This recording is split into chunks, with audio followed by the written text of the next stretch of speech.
I'm Jamie Hooper with RE/MAX Crest and the Home Advantage team, and today we're going to talk about rising inventories and rising interest rates and what effect they might have on the market. But before we do that, we'd just like to remind you, if you get any value out of these videos, enjoy them at all, if you wouldn't mind clicking a thumbs up button, subscribing to our YouTube channel, or even making a comment below.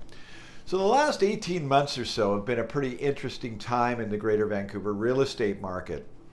When you go back to the beginning of 2022, the markets were on fire, and they continued that way through about the first 3 or 4 months of the year, and the market essentially came to a grinding halt. And the reason because of that was because of all the interest rate hikes that we saw through the first half of last year that continued throughout.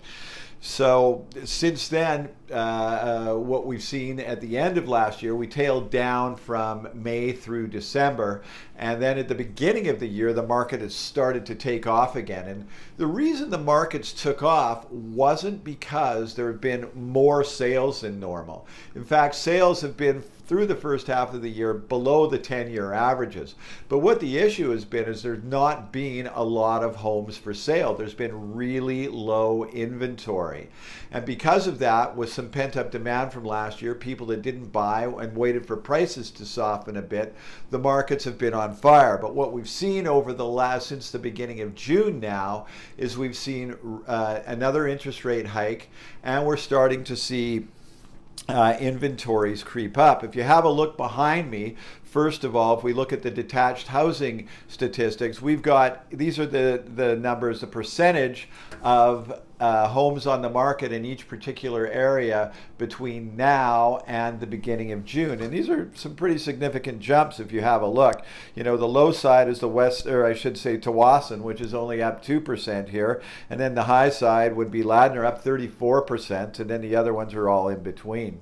Then if we go over to the condo, townhouses, and half duplexes and have a look, we can see that downtown and Burnaby have the least increases, but we've got some places up 30 and 50. You know, look at the east side of Vancouver, up 30%, Ladner up 50%. So inventories are starting to creep up at the same time as interest rates are going up. And it's going to be interesting to see what kind of effect this has on the market. It's typically a slower time of year at this time of year to begin with. The spring market's usually busier, then it slows down June, July, and August, and then it'll pick up again in September. So if inventories continue to rise over the summer, we could see things level off here price-wise again. So the real estate market works on supply and demand, as we've gone over several times.